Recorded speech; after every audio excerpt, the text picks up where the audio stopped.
Vietnam vet be like, without a sergeant, without any backup, without any other soldiers, nobody but a Vietnam vet in Vietnam, when he came home, how would he be? And that's me. I had to go through all that street, war, everything, the same drugs that everybody else get turned out on. You know, where I would have been stopped short, I made it past. And here's where I am. But because I made it past, I missed some lessons. You know what I'm saying? And you can see the lessons that I missed when you talk to me. You can see where I haven't had a father when you talk to me. You know what I'm saying? You can see where I spent a lot of my time in the streets when you talk to me. Because the words that I say are not words that come from a mother's mouth or a father's mouth. It's words that comes from a pimp's mouth or a prostitute or a hustler or a drug dealer. You know what I'm saying? But to me, these were my role models. How much of that, though, in terms of growing up without a father, sometimes not being with your mother, do you lament on and look back and say, damn, I missed something big? Everything. I know for a fact that had I had a father, had I had someone, and I hate saying this because white people love hearing black people talk about this, but had I had a father, had I had some of these opportunities, I'd have been able to help my mother more. She wouldn't have went the road she went. I could have been a better son. You know what I'm saying? She wouldn't have went that road. It was the absence of my father. You know what I'm saying? I'm dealing with him being daddy not being there. My mother's dealing with him being my man not being there.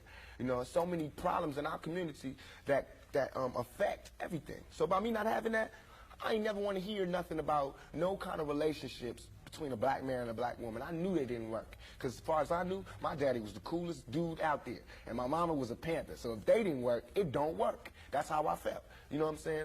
And going out there, you know what I'm saying, it's like watching my mother just go through changes and everything. It's like my mother's my partner. She a soldier. You know, she a soldier like I'm a soldier. You know, and I watched the peep the game that she went through. If I would have went the same way my mother went, had not she did her route and showed me where it went wrong with her. My mother always told me, don't you ever, ever just volunteer yourself to our people, because they'll use you. That's what they do. You know what I'm saying? She also told me to follow my heart and for me to be the leader. But it's interesting to see just the change in your face, your reaction, your thought process. That's all I ever wanted to do. Ask my mama. I wanted to go to college. I went to school all the way and was ready to go to college. The only thing that stopped me was money. The time all the kids in my school was writing applications to go to college, I didn't have no lights and no electricity. And that ain't my mama's fault. You know what I'm saying? So when I think back to that, I'm not thugging for me. I'm thugging for my family. I pay all the bills. You know what I'm saying? I feed my whole family. Wrong or right, I do. And I can't stop. You know what I'm saying? I have something to offer to business that hasn't been shown before. You know, I have a whole energy that represents not just black youth, but white youth, Mexican youth, you know what I'm saying? That change right before you go from being 18 and unresponsible to when you go to being like 21, 22, and the whole world's on your shoulders. I believe strongly that my audience empathize with me because I show that side. I show that emotion, raw, uncut, good and bad. And so I think I can bring that more funnel, more directed into screenplays, more. I trip off because it happens out of nothing. It just goes, you know, everybody just be screaming and acting, and I just trip. I get uncomfortable, and it's like similar to a deer being caught in the headlights. I just freeze, you know, and I don't know what to do. I don't know if I should be what they want me to be, or if I should make them hate me so they can stop. You know, like say something mean so they can just stop. But I'm just like caught in the middle of it because you can't. I mean, no one can do that. Police can't do that. They can't stand in front of all those people and control them with a gun and mace and all that. So me with just words, it's like a battle to find the right words to say at the right time. I'm curious, when you think about the idea that you do have that kind of control over so many people, in one sense, the whole idea of being a role model comes up in the imagery. And a lot of people who know you, and I talked to them beforehand, suggested that, hey, you know, when you meet him, he's going to be something entirely different than you imagine and what the media is portraying him. What about that idea that you have been portrayed? And sometimes, I mean, to be honest, you like the portrayal of you just hard, That's thug. Right. That's right. Don't step on me. That's right. You're in trouble. That's right. Yet there's another side to you, too. What about that idea that you've got to be able to figure out where you're going? To me, it's like it is my sensitive side that likes to blow up the hard side, because if my image or my reputation can stop a confrontation before it happens, I'm fine. You know what I'm saying? I know how it is day to day. It's a constant man ego check going on in this street, in this world. So part of that is just like, you know, that's my resume. But as far as the media, they look at it as something different. They don't care about my resume. They don't care about me not getting in trouble. It's just another story, you know, and it's a real story. They don't have to pay for it, and they're going to milk it for all it's worth. As far as people, they want me, when they first see me, to humble myself. They want me to be like this and da-da-da, just because they're scared of me. But I don't feel like that's my job, to humble myself, to show you that I'm not a threat. I'm not a threat, unless you're a threat to me. You know what I'm saying? So when people say, when you meet Pac, he's different than he is, because when somebody one-on-one, anybody one-on-one, I believe, honestly, that I can talk. I believe that I have the ability to reason, I have logic, I have compassion, I have understanding. If we talk, there's no problems. You know what I'm saying? But that's not what happens. People use what they heard in the media, and that's how they come at me. And then, you know, we got to clash. One of the things that you read in the media is that you're angry, that you personify your generation, that you just got some angry folks out there, and you're one of them. I'll put it to you. Are you angry? Are you angry with what you see society is about? Yeah. I'm extremely angry, confused.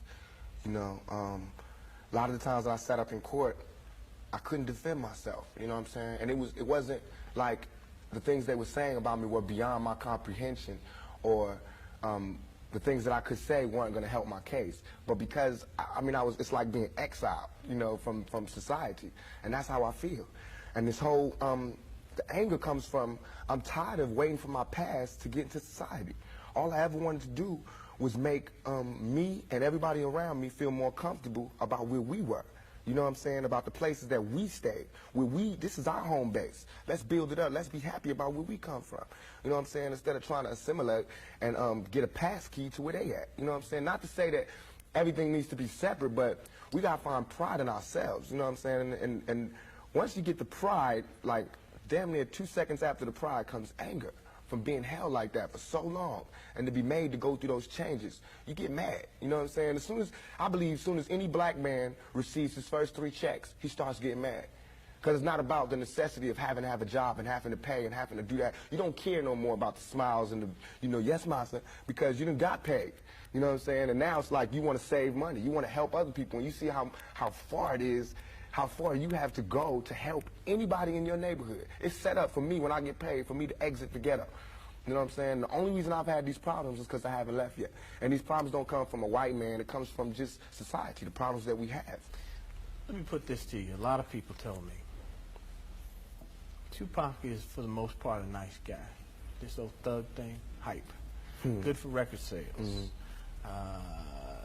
Helps him identify with the young people who are out there and angry, who would maybe label him a sellout, like they did Hammer, if he didn't have that hard side. What about that? First of all, nobody could call me a sellout. I'm not going for that. I'm not even in that. I'm not looking for approval from the black community, because we don't give approval. You know, we don't really do nothing but exist. So it's not like black people could tell me, you a sellout or you true blue. You know what I'm saying? It's not that. I'm not even caught up in that. But I can see that, you know what I'm saying, the one thing we do have in common as black people is we share that poverty. So the thug side is more closer to the poverty than me being rich. You know, how can I come to any community center, you know what I'm saying, sporting a Rolex Presidential, all these diamonds, and be like, look, we, you know what I'm saying, gotta.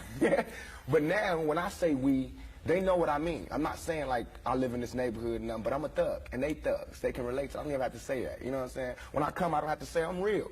They already know that, you know what I'm saying, from me being me, from not pushing the thugness, but I know from the business that everybody in this business is always whispering in your ear about what you can't say, what you can't do, what you can't wear in this world and in this world. It's 2 worlds, a white world and a black world. All I did was stand in the middle, you know what I'm saying, and say I'm living in both worlds. I can go to the streets and survive, and I can go out here and do my business out here.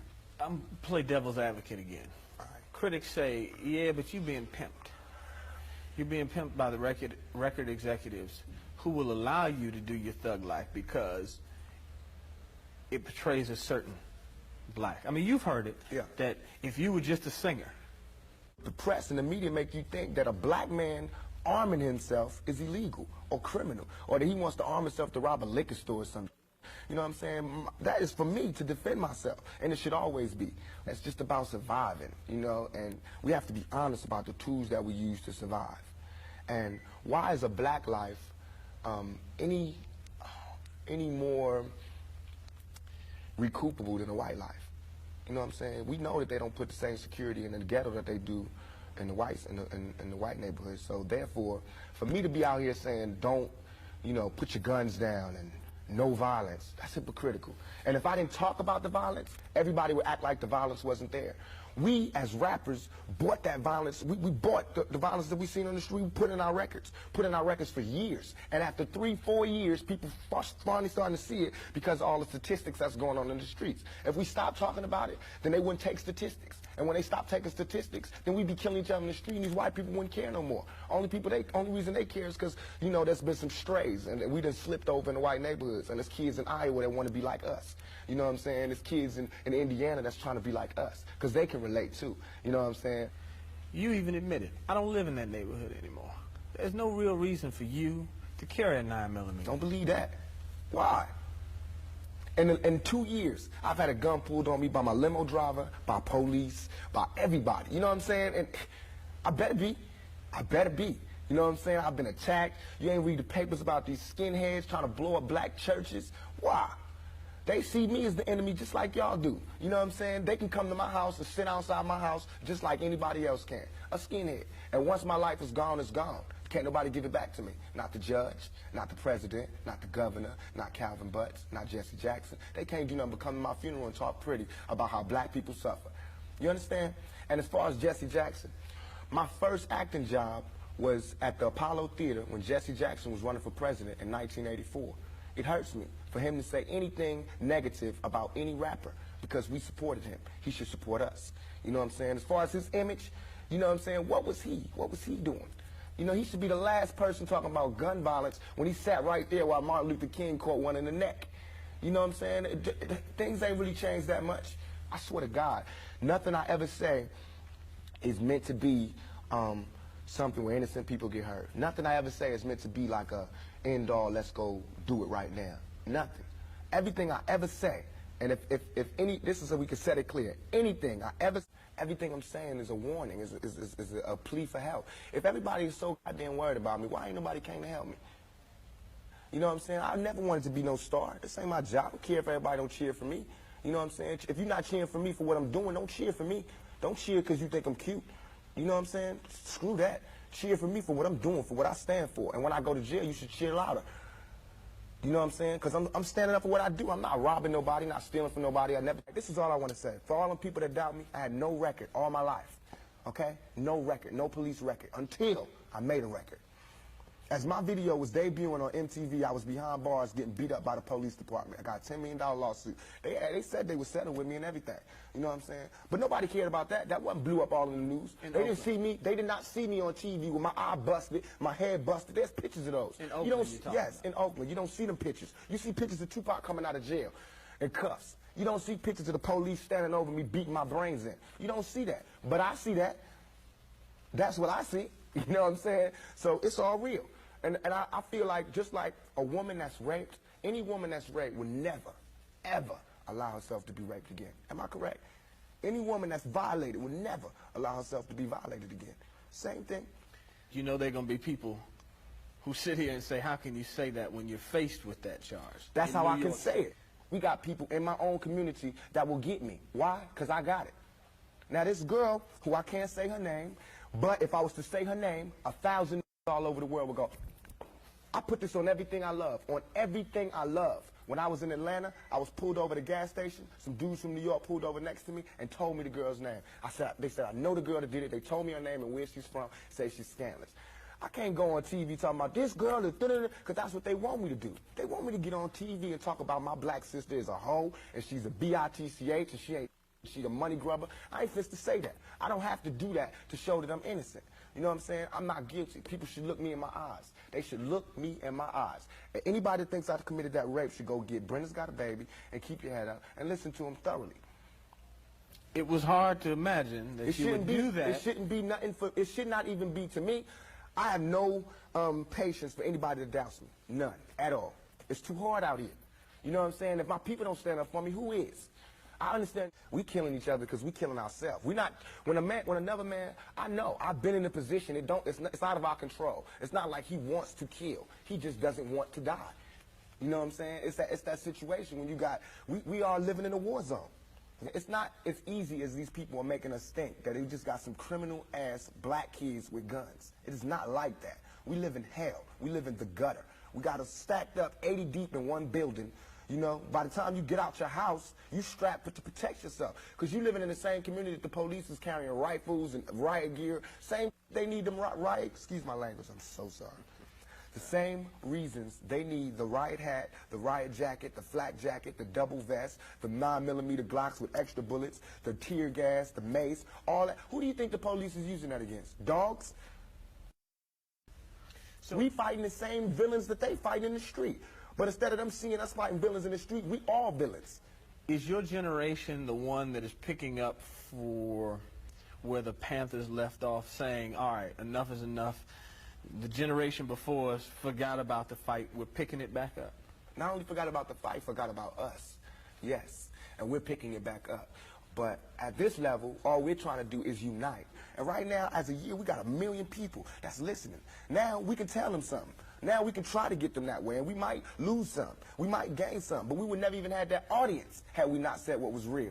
You know what I'm saying? And the main thing for us to remember is that the same crime element that white people are scared of, black people are scared of. The same crime element that white people fear, we fear. So we defend ourselves from the same crime element that they scared of. You know what I'm saying? While they waiting for legislation to pass and everything, we next door to the killer. We next door to him, you know, because we up in the projects where it's 80 in the building. All them killers that they letting out, they right there in that building. But it's better, just because we black, we get along with the killers or something? We get along with the rapists because we black and we from the same hood? What is that? We need protection too. Finally, I want to ask you about something that someone else asked you in the interview, and I thought the answer was interesting because I think it speaks to you and your generation a lot. Someone said, where do you see Tupac 10 years from now? You said, hey, I just want to be alive. That's real for you. That's so real. I made a metamorphosis. I'm a new person today because I used to strongly and honestly, I feel like I could represent my generation so much because I honestly did not care whether I lived or died. But now, I cannot die with people thinking I'm a rapist or a criminal. I can't leave until this is straight. You know, I'm not suicidal. I can't go until y'all really know what time it is. And then after that, boom, it's all over. And we can see, you know, how this shit fall. But that's how it is. And the reason being is because if I can't live free, if I can't live with the same respect as the next man, I don't want to be here. Because God has cursed me to see what life should be like. If God wanted me to be this person and be happy here, he wouldn't let me. And if thugging is going to make me $1 million, because it just got me platinum, then that's what I got to do constantly. And if it makes me feel, because right now, I feel satisfied. I don't feel like I've ever embarrassed myself or my people, you know, in nothing I've done.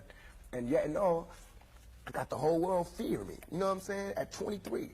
Weighing 160 pounds, you know what I'm saying? And I ain't even started. I haven't even wrote my plan out yet, and they scared. I got the vice president know who I am, the president, every cop in every city, you know what I'm saying? And I haven't even started working out a plan.